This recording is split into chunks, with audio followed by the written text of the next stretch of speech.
ഇന്ത്യയ്ക്ക് അകത്തും പുറത്തുമായി പാലാരൂപതയിൽ നിന്നുള്ള നിരവധി മിഷണറിമാരാണ് സേവനം ചെയ്യുന്നത്. ഇവരുടെ മിഷണറി സംഗമം ക്രമീകരിച്ചിരിക്കുകയാണ് പാലാരൂപത. മെയ് 10 പ്രവിധാനം മാർ അഗസ്റ്റീനോസ് ഫൊറോന പള്ളിയിലാണ് സംഗമം. ആഴമാർന്ന ക്രൈസ്തവ വിശ്വാസത്തിന്റെയും തിളങ്ങുന്ന പ്രത്യാശയുടെയും തീരാത്ത സ്നേഹത്തിന്റെയും ജീവിത സാക്ഷ്യങ്ങളാണ് പാലാരൂപതയിൽ നിന്നുള്ള മിഷണറിമാർ.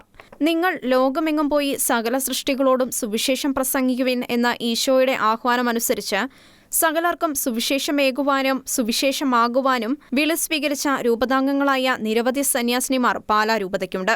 ഈശോയ്ക്കു വേണ്ടി ജീവിതം നൽകിയ 2700-ലേറെ സന്യാസ സഹോദരങ്ങൾ. ഇവരിൽ തന്നെ 6200-ൽ പരം പേർ മറ്റു ഭൂഖണ്ഡങ്ങളിലെ 100-ലേറെ രാജ്യങ്ങളിലായി പ്രേക്ഷിത പ്രവർത്തനം നടത്തുന്നവരാണ്. രൂപതാംഗങ്ങളായ 30-ൽ പരം മെത്രാന്മാരുമുണ്ട്.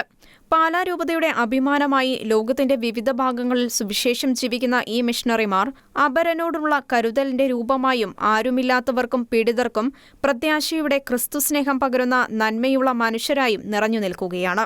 രൂപതയുടെ പ്ലാറ്റിനം ജൂബിലി വർഷത്തിൽ ഒരു മിഷണറി സംഗമത്തിന് ഒരുങ്ങുകയാണ് പാലാരൂപത. 2025 മെയ് 10 പ്രവിധാനം മാർ അഗസ്റ്റീനോസ് ഫൊറോന ദൈവാലയമാണ് അതിനുള്ള വേദി. സ്വദേശത്തും വിദേശത്തുമായി ശുശ്രൂഷ ചെയ്യുന്ന പാലാരൂപതാംഗങ്ങളായ മിഷണറിമാരും പാലാരൂപതയ്ക്കുള്ളിൽ ശുശ്രൂഷ ചെയ്യുന്ന രൂപതാംഗങ്ങളായ എല്ലാ വൈദികരും സിസ്റ്റേഴ്സും വിവിധ സന്യാസ സമൂഹങ്ങളിൽപ്പെട്ട വൈദികരും സന്യസ്തരും ഉൾപ്പെടെ ഏകദേശം 4000 ആളുകൾ മിഷണറി സംഗമത്തിൽ പങ്കെടുക്കുമെന്നാണ് രൂപത കരുതുന്നത്. രാവിലെ 8 മണി മുതൽ രജിസ്ട്രേഷൻ ആരംഭിക്കും. 9:15 പരിശുദ്ധ കുർബാനയ്ക്ക് ഒരുക്കമായുള്ള പ്രദക്ഷിണം. തുടർന്ന് 9:30 വിശുദ്ധ കുർബാന. കുർബാനയിൽ 14ഓളം മെത്രാന്മാർ പങ്കെടുക്കും. 11:15 പൊതുസമ്മേളനം ആരംഭിക്കും. സമ്മേളനത്തിൽ അഭിവന്യ പിതാക്കന്മാരും കേന്ദ്ര സംസ്ഥാന മന്ത്രിമാരും MP, MLA തുടങ്ങിയ ജനപ്രതിനിധികളും വിവിധ സന്യാസ സമൂഹങ്ങളുടെ സുപ്പീരിയർ ജനറൽസ്, പ്രൊവിൻഷ്യൽ സുപ്പീരിയേഴ്സ് എന്നിവരും പങ്കെടുക്കുമെന്ന് രൂപത അറിയിച്ചു. 1 മണിക്ക് എല്ലാവർക്കുമായി സ്നേഹവിരുന്ന് ഉണ്ടായിരിക്കും.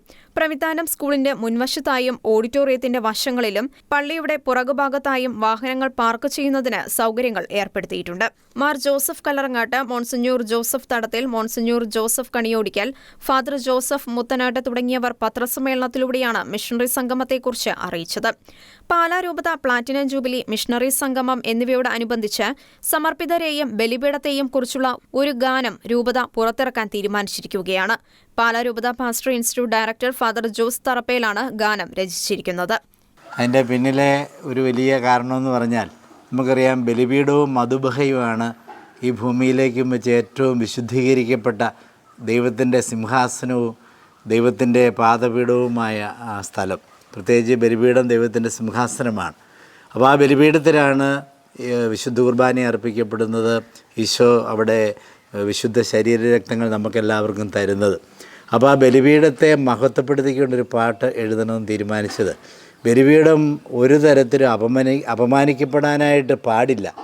കാരണം അവിടെ ഇവിടെയൊക്കെ നമുക്കറിയാം, പലയിടത്തും ബലിപീഠം അപമാനിക്കപ്പെടുന്ന രീതിയിൽ കാര്യങ്ങൾ നടക്കുമ്പോൾ അത് ദൈവത്തെ പ്രകീർത്തിക്കുന്ന, ദൈവത്തിൻ്റെ മഹത്വം നമ്മൾ ഉദ്ഘോഷിക്കേണ്ട ബലിപീഠവും മധുബഹയും അതിനെ മഹത്വപ്പെടുത്തിക്കൊണ്ട് എന്താണ് ബലിപീഠം, അതിൻ്റെ മഹത്വം എന്താണ് എന്ന് വർണ്ണിക്കുന്ന ഒരു ഗാനമാണ് ഈ നമ്മെ വിശുദ്ധീകരിക്കുന്ന ബലിപീഠം എന്നുള്ള ഈ പാട്ട് തുടങ്ങിയിരിക്കുന്നത്. ഇത് സംഗീതം ചെയ്തിരിക്കുന്നത് പ്രശസ്തനായ സിനിമ പിന്നണി സംവിധായകൻ വിദ്യാധരൻ മാസ്റ്ററാണ്. ഇതിൻ്റെ സംഗീതം ചെയ്തിരിക്കുന്നത്. ഓർക്കസ്ട്രേഷൻ ചെയ്തിരിക്കുന്നത് വിജയൻ പൂഞ്ഞാറാണ്. പാടിയിരിക്കുന്നത് സുദീപ് കുമാറാണ്. വളരെ മനോഹരമായിട്ട് അദ്ദേഹം പാടിയിട്ടുണ്ട്. അതിൻ്റെ വീഡിയോ എഡിറ്റിങ് കാര്യങ്ങളെല്ലാം സംവിധാനം ചെയ്തിരിക്കുന്നത് കമ്മ്യൂണിക്കേഷൻ മീഡിയ പാലായുടെ ഡയറക്ടർ ബഹുമാനപ്പെട്ട ക്രിസ്റ്റി അച്ഛനാണ്. ഇതിൻ്റെ വീഡിയോ എല്ലാം പിടിച്ച് ഇതിൻ്റെ സംഗതികളെല്ലാം റെഡിയാക്കിയിരിക്കുന്നത് SH മീഡിയ പാലായാണ് ചെയ്തിരിക്കുന്നത്. ഷിനു കുമാറാണ് ക്യാമറ ചെയ്തിരിക്കുന്നത്. ഷെക്കന ന്യൂസ്, കോട്ടയം.